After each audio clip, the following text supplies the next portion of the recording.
Vamos abrir em Miqueias, capítulo 7. O Espírito Santo testifica. Vamos lá, vamos de 1 até o final.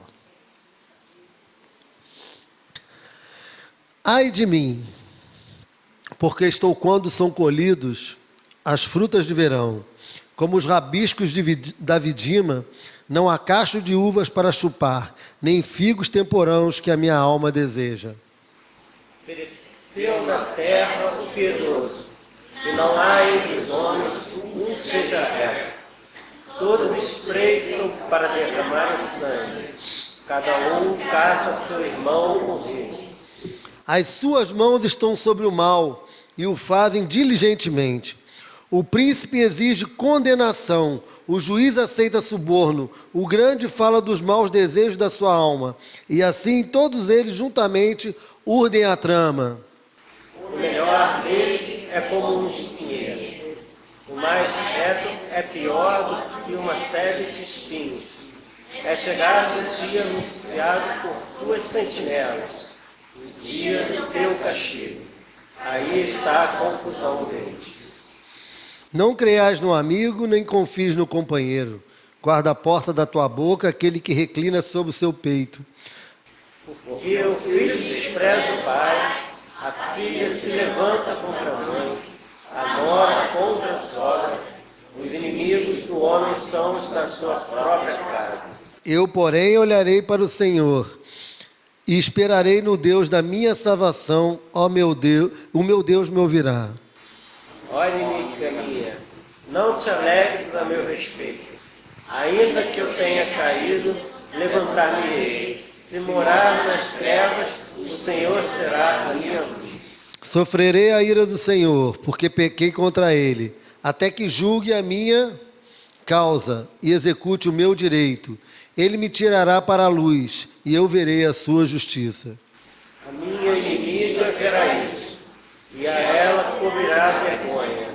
A ela que me diz: onde está o Senhor teu Deus? Os meus olhos a contemplarão. Agora será pisada aos pés como a lama nas ruas. No dia da reedificação dos teus muros, nesse dia, serão os teus limites removidos para mais longe. Nesse dia virão a ti, desde a Síria até as cidades do Egito, e do Egito até o rio Eufrates, e do mar até ao mar, e da montanha até a montanha. Todavia, a terra será posta em desolação, por causa dos seus moradores, por causa do fruto das suas obras. Apacenta o teu povo com o teu bordão, o rebanho da tua herança, que mora a sós no bosque, no meio da terra fértil. Apacentem-se em Bazã e Gileade, como nos dias de outrora. Eu lhe mostrarei maravilhas, como os dias da tua saída da terra do Egito. As nações verão isso e se envergonharão de todo o seu poder. Porão a mão sobre a boca e os seus ouvidos ficarão surdos. Lamberão o pó como serpentes, como répteis da terra, tremendo sairão dos seus esconderijos, e tremendo virão ao Senhor nosso Deus e terão medo de ti. Quem, ó Deus, é semelhante a ti, que perdoas a iniquidade e te esquece da transgressão do restante da tua herança. O Senhor não retém a sua ira para sempre, porque tem prazer na misericórdia. Tomará a ter compaixão de nós, pisará aos pés as nossas iniquidades e lançará todos os nossos pecados nas profundezas do mar. Mostrarás a Jacó a fidelidade e a Abraão a misericórdia, as quais juraste a nossos pais desde os dias antigos. Amém. Senhor, em nome de Jesus, Senhor, que Tu possa estar impactando com Teu amor, com a Tua verdade, os corações aqui presentes. Que Tu possa levar além, Senhor, deste local, Senhor, a Tua palavra, Senhor, convencendo do pecado, da justiça e do juízo.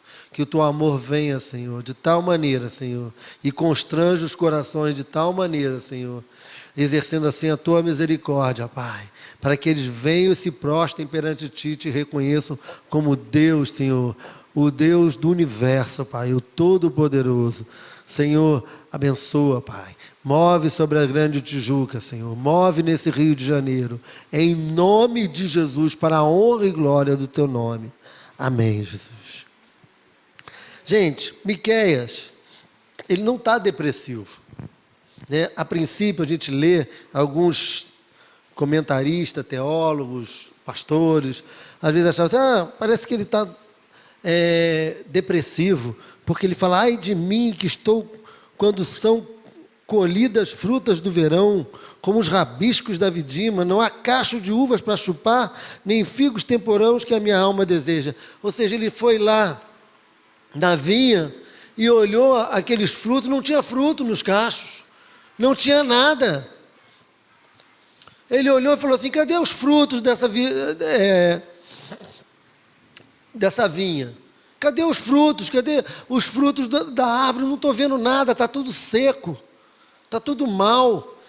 E ele começa a falar, pereceu o homem piedoso, os homens estão se corrompendo, a minha geração, eu olho aqui em Israel, no caso ali especificamente em Israel, e eu estou vendo os homens tão mal, se afastaram de Deus, está um traindo o outro, está os homens se corromperam, não há homem bom, todos estão aí extraviados de Deus, todos se desviaram de Deus e se perderam. Os homens são maus, a maldade está imperando, a corrupção está imperando, a iniquidade está imperando, em todas as áreas da vida está imperando, na economia, na política, na religião, em todas as áreas. Nada, todos estão se voltando as costas. Essa é a situação do mundo, de uma forma geral. Parece até que Miqueias estava vendo o mundo hoje, atual, né? Século 20, 21, vendo a sua corrupção. Mas já existia naquela época. E por que se dava isso? Toda vez que o homem virava as costas para Deus, ele metia os pés pelas mãos, vamos dizer no linguajar popular. Ele errava e errava feio. E o homem ia se corrompendo e se deixando corromper, corrompendo e se deixando corromper. De tal forma que, a coisa ia proliferando. Interessante, duas coisas. Eu vi um filme, eu estava vendo uma série agora, aproveitei esse período de folga, né? Eu estava vendo uma série interessante de um filme romano, e mostrando Roma Antiga. E a Roma Antiga, e mostrando os costumes de Roma, os costumes, um pouco, né? Dando uma ideia. Mas era aquilo mesmo, o homem corrompido, Roma com o seu império, batendo continência para outro homem, considerando o imperador Nero, e outros, né? Nem vou lembrar, Tibério, teve vários imperadores na época, eles consideravam como Deus, esses homens se faziam como Deus, e através do medo, através da força, através da iniquidade, e com isso ele movimentava todo o império, mas aquele império que era movimentado havia muita traição, era assim que era Roma. O maior império do mundo, considerado o maior império do mundo. Era um império degradado, era um império sujo, era um império maldoso, era um império que não tinha Deus. Achavam que deuses os guiavam, que eles criavam na cabeça deles, os guiavam. Outros deuses. Tanto que Paulo, até para não criar um problema maior na hora de pregar o Evangelho, ele falava assim, existe um Deus acima dos deuses, Deus dos deuses, Rei dos reis, Senhor dos senhores. Ele até fala assim, está muito acima do que vocês estão crendo aí. Porque se falasse, teus deuses não existem, aí ia ser um problema muito... Ele não conseguiria nem falar, nem abrir a boca. Mas aí ele falava, um Senhor maior. Aí eles ficavam curiosos, que Deus é esse que é maior do que todos os nossos deuses? Né? E aí ele conseguia pregar o Evangelho. Então ele pregava, a situação do mundo estava decadente. Nós estamos em pleno século 21. E como a gente vê situações complicadas. Como a gente vê, se a gente liga no jornal... Se a gente ficar vendo jornal uma semana, só jornal, não fazer outra coisa, ver jornal, a gente vai cair em depressão profunda, porque a coisa é séria. Se a gente parar para ver a retrospectiva Dá para parar para ver uma vez só. Você vê duas, deprime. Porque você começa a ver tantas histórias. Tem coisas boas, mas você vê tanta coisa ruim. E você começa a ver um resumão do que aconteceu em 365 dias. Triste. Situação do mundo, caótico, fora de Deus. E aí, outra coisa que eu iria falar, em contrapartida com o filme, eu tive a oportunidade de estar numa sala de aula com crianças de 7, 8 e 9, né? Uma situação em que... E eu praticamente convivendo com elas ali. Que coisa tremenda, que coisa gostosa. Você olhar aquelas crianças rindo, brincando, cheio de esperanças, cheio, né, inocência, espontâneas. E aí você vê, né, bota no peso, né, ao contrário do mundo, né? E aquelas crianças, às vezes, eu ficava olhando para elas, mesmo estando brincando e estando ali tratando com elas, mas eu ficava também pensando nessas crianças mais velhas. O que muitas vezes o homem, pelo homem, vai fazer com aquela criança, com a esperança daquela criança, com o sonho daquela criança, com a realização, como o mundo vai botar você numa roda viva.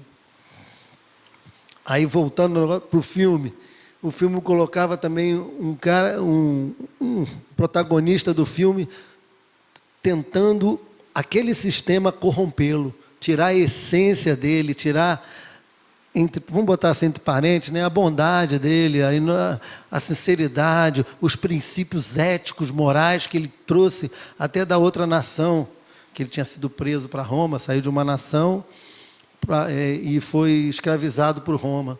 Ele era um escravo em Roma. Mas ele consegue, por milagre, né, não se corromper. Se corrompe um pouco, porque foi difícil, mas ele não se corrompe no todo. Faz lembrar o livro de Daniel, né, que Daniel foi preso e não se corrompeu, graças a Deus.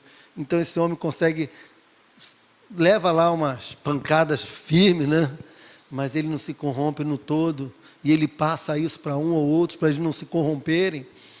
Mas o mundo, o sistema vem apertando.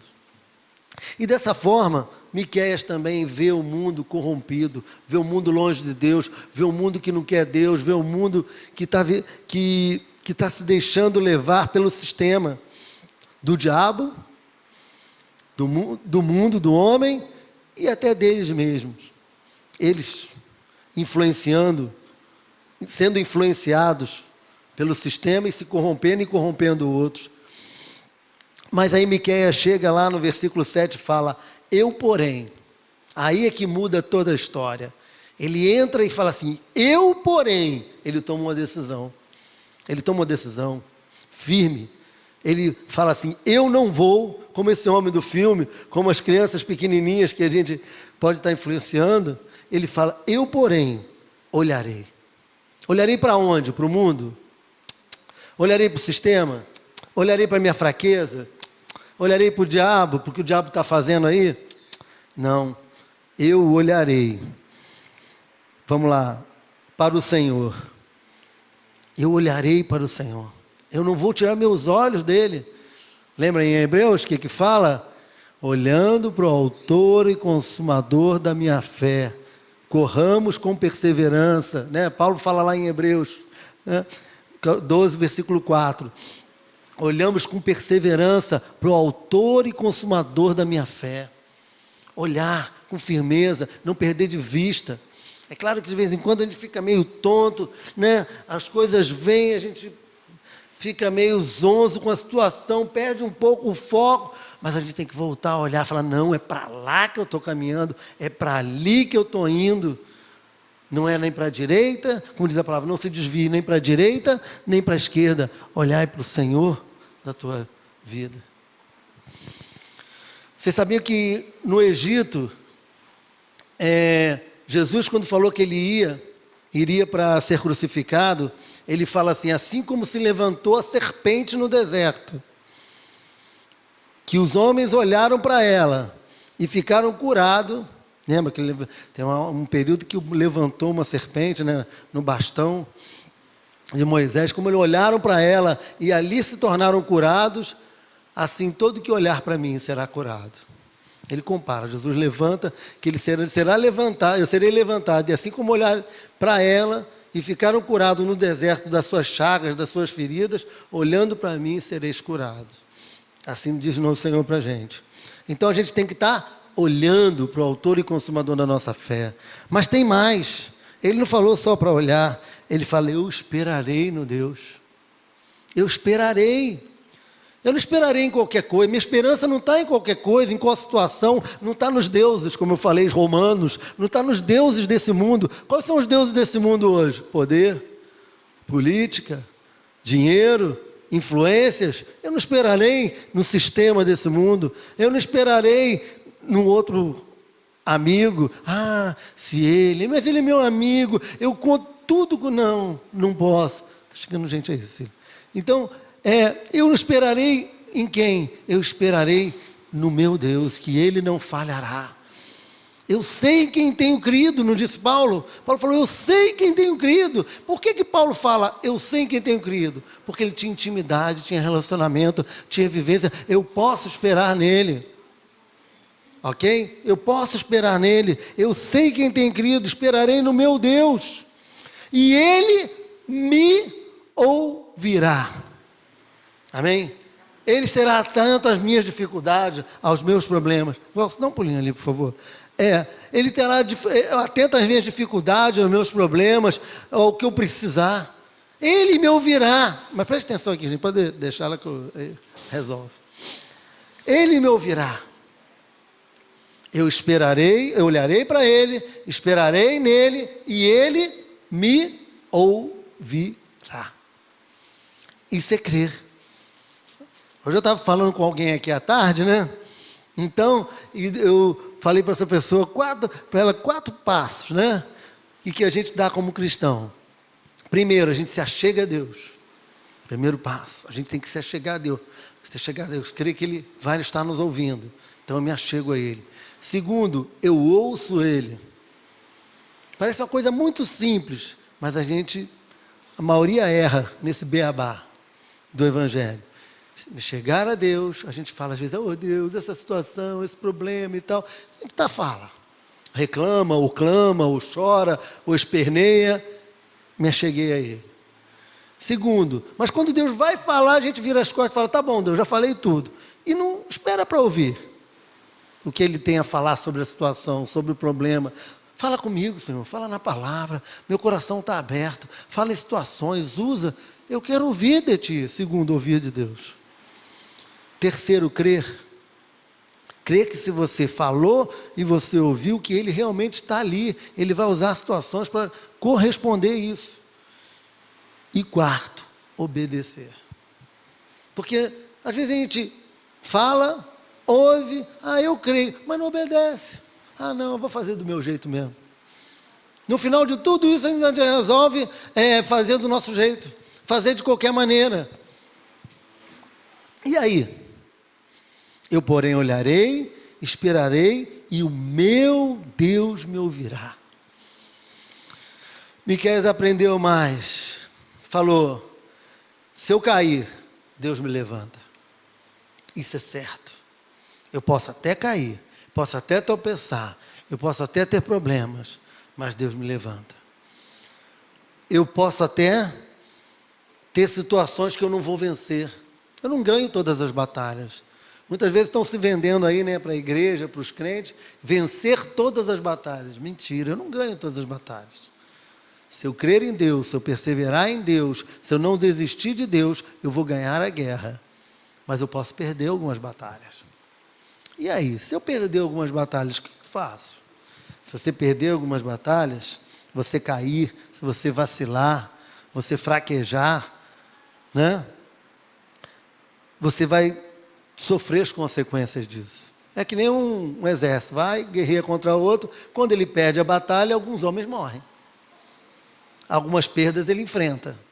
E ele tem que encarar isso, ele tem que fazer o quê? Recuar, voltar lá, né, para o quartel dele, se remontar, para depois voltar a atacar. Não é assim? Não é assim? Então, o que a gente tem que fazer? Quando a gente perder algumas batalhas, é isso que ele quer querendo dizer. Quando as consequências, muitas vezes, do pecado nosso, dos erros, de coisas que a gente acaba pecando, tá? Ele fala, passarei pela disciplina de Deus. E o que é disciplina? É perder as consequências. A disciplina de Deus é sofrer as consequências. Porque o justo sofre as consequências, o ímpio não. O ímpio ele tenta dar um jeitinho de fugir das consequências do pecado dele, dos erros dele. Mas a gente sofre essas consequências, sofre essa disciplina e aprende com ela. Eu vou dar o exemplo da guerra, né? O cara vai para a guerra, ele perde, fala assim, onde eu errei? Por que eu errei? Por que eu perdi essa batalha? Onde a minha estratégia falhou? Onde eu poderia ter vencido e errei? Será que eu fui muito impetuoso? Será que eu fui muito ousado? Será que eu fui muito infantil? Aonde eu não ouvi Deus? Né? Aí eu vou botar onde eu não ouvi Deus. Será que eu fico muito medroso? Será que eu não usei a estratégia ou as armas certas que eu queria usar? Aonde eu falhei? Eu vou refletir. Deus, me mostra. Sonda-me, ó Deus, e vê se há em mim algum caminho mau. Aonde eu posso ter falhado. Isso é a palavra para esse final de ano, né? Um ano de reflexão, final de ano, a gente reflete muitas coisas. Aonde esse ano de 2012, algumas batalhas eu ganhei, outras batalhas eu perdi. Aonde as minhas estratégias falharam? Aonde eu falhei? Ah, falharam comigo. Ótimo, falhou aqui. Para os outros a gente enxerga rápido. Ó, falhou ali, fulano falhou ali e tal. Tudo bem. E eu? Onde eu falhei? Disciplina. Deus, por que eu estou passando por essa situação? Eu não estou entrando de gaiato no navio. Lembra aquela música? Entrei de gaiato no navio? Ninguém entra de gaiato no navio. Alguma coisa a gente tem que aprender. Se a gente está passando aquilo ali, alguma história tem que aprender naquilo ali. Não é à toa. Senão você não precisaria passar. Você passaria por outro, igual o outro está passando por outro, que está passando por outro, que está passando por outro. Está passando. Alguma história tem. Passei por disciplina, mas sob justa medida Deus tratou comigo. Vamos abrir ali em Hebreus 12, abre para mim rapidinho, 4 e 5. Hebreus capítulo 12, versículo 4 e 5.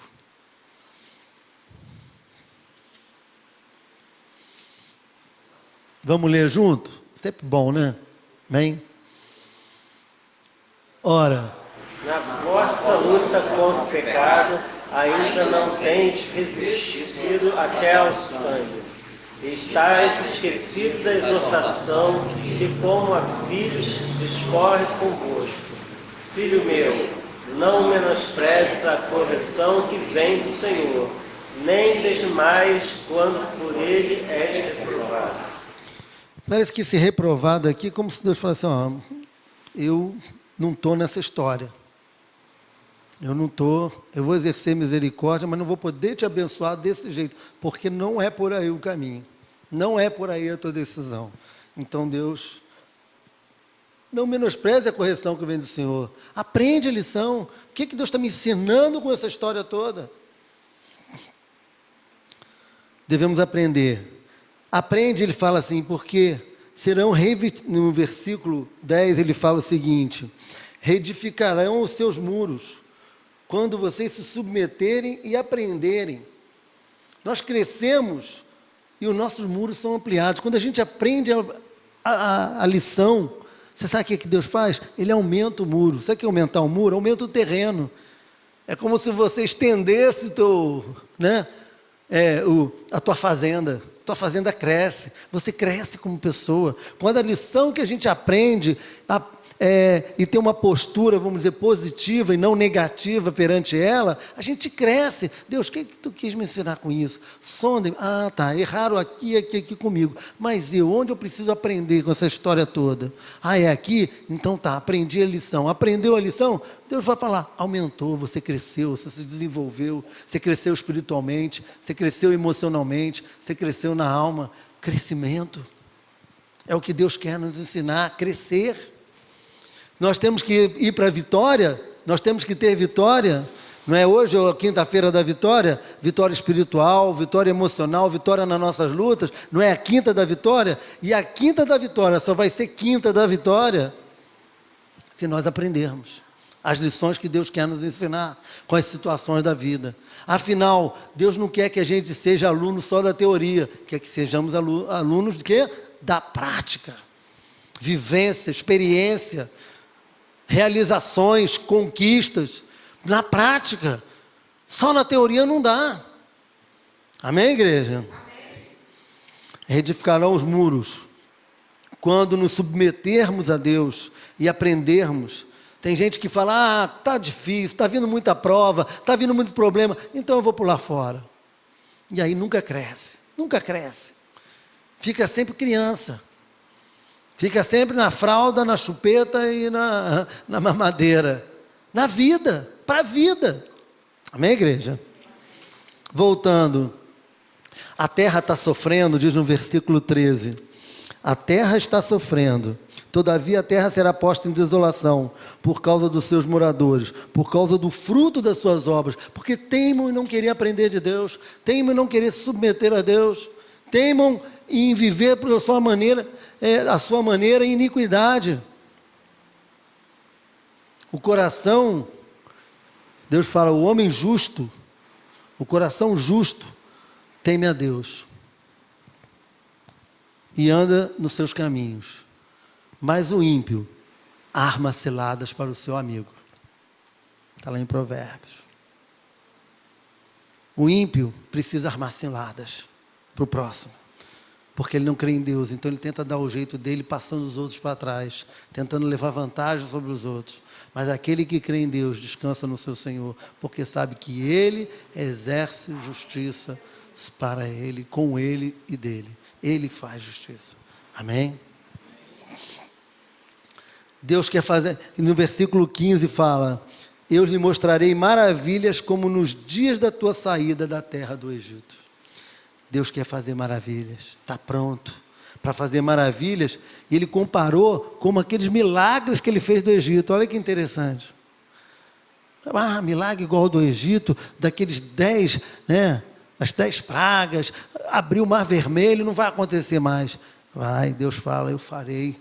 Vira para Israel, fala, eu farei. Se vocês se submeterem, se vocês entenderem a minha disciplina, se vocês andarem nos meus caminhos, eu farei maravilhas.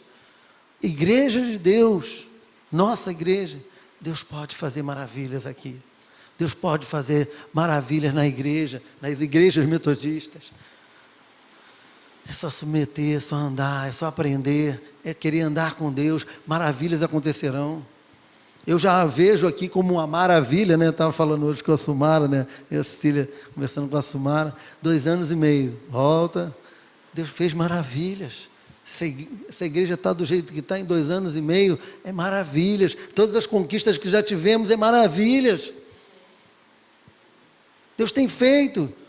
Os que creram, os que estão perseverando, estão vendo maravilhas, estão vendo o poder de Deus se derramar e vão ver muito mais. Amém? É só crer. Alguns têm visto uma maravilha e já está maravilhado e vai embora.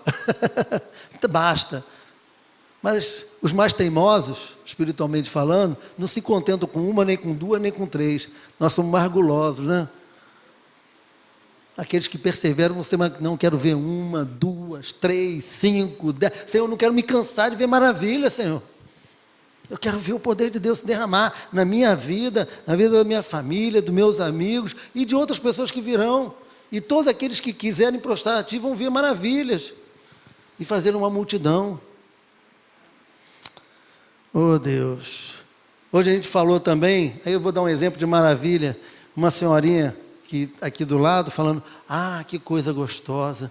Eu fico ouvindo os louvores lá da minha casa. Ouve o teclado, a gente estava até falando para a Fátima, que ouve o teclado. Eu ouço, como é bom, como me faz bem. Olha aí, Deus atingindo pessoas que a gente nem imagina. As pessoas desse prédio aqui já falaram isso. Uma outra senhora ali da garagem já falou isso também, que ela ouve, eu vou na igreja católica, frequento lá, mas sabe que os louvores de vocês são iguais? Eu gosto tanto dos louvores quando vocês tocam aí também, como é bom. Do outro lado da rua está sendo atingido, nós estamos atingindo. Tem pessoas que a gente nem vai, só no céu que a gente vai saber que a gente abençoou e nem soube. Foi por, como de efeito, Foi de efeito. Deus abençoou, maravilhas. Versículo 18, ele fala, quem, ó Deus, é semelhante a Ti, que perdoa a iniquidade e te esquece da transgressão do restante da tua herança? O Senhor não retém a sua ira para sempre, porque tem prazer na misericórdia. Deus tem prazer na misericórdia. Deus tem prazer no perdão. Deus tem prazer em abençoar. Deus tem prazer no amor. Deus quer adiantar o nosso lado, quer nos restaurar, nos renovar, o que a gente mais tem falado. Temos que crer e não desistir de crer, mesmo mediante a tantas situações. Há tantas situações. Hoje eu e a Cecília vindo para cá, a gente estava numa van, e quando chegamos ali perto da Sanspena, perto da Caixa Econômica, a van parou, e nós vimos uma garota, devia ter uns 12 anos, né, Cecília? No chão, dormindo, ali, no meio da calçada. As pessoas passavam, umas passavam em cima, outras passavam do lado, até os policiais chegaram, ficaram olhando, ela estava lá, coitada. 12 anos. Uma menina que você olha assim, você fala assim, não é possível. Não é possível, não parecia ser uma criança normal, como muitas que a gente vê por aí de 12 anos de idade. Aquilo ali choca. A gente sabe que essa realidade é nua e crua, está aí, a gente vê toda hora, todo minuto. Quem tem filho sabe. E aí? Deus tem que fazer maravilhas por nós e através de nós. Tem que fazer maravilha na minha vida. Tem que me ajudar a vencer as batalhas. Tem que me ajudar a vencer algumas batalhas pessoais. Mas também tem que ouvir: eis-me aqui, Senhor. Me ajuda também a outros vencerem batalhas. Me ajuda a ser um canal de bênção para outros. Me ajuda a alcançar pessoas que eu nunca imaginei que eu ia alcançar. Me ajuda a pregar para pessoas que eu nunca imaginei que eu ia pregar. Me ajuda a fazer a tua obra, Senhor. Sozinho eu sei que eu não consigo, mas contigo eu posso. Os meus muros podem ser estendidos. Entre batalhas vencidas e perdidas, eu vou aprender de tal maneira que eu vou alargar meus muros. E alargando meus muros, vai caber mais gente dentro. Vai caber mais gente na proteção dos meus muros. Ser um abençoador. Ser abençoado, mas ser um abençoador. Juntos, mais uma vez, como igreja, é que a gente vai mais longe. Aprendendo uns com Deus, uns com os outros, como igreja, completando a boa obra, combatendo o bom combate, né? E perseverando. Amém? Glória a Deus. Fecha os teus olhos. Fazer uma oração antes da gente ungir vocês. Senhor, em nome de Jesus, Pai. Impacta, Senhor. Impacta com essa palavra, Senhor. Impacta com essa verdade. Que possamos, Senhor, estar sensíveis à Tua voz, à Tua direção, ao Teu amor, à Tua fidelidade, todos os dias. Precisamos ouvir de Ti todos os dias. Precisamos ser renovados todos os dias. Precisamos ser fortalecidos todos os dias. Precisamos ser restaurados todos os dias. Oh, Pai, precisamos alargar nossos muros todos os dias. Entre batalhas que vencemos e batalhas que perdemos. Precisamos nos submeter a Ti, Senhor. Nos mover em Ti, contigo e por Ti. Em nome de Jesus, Senhor.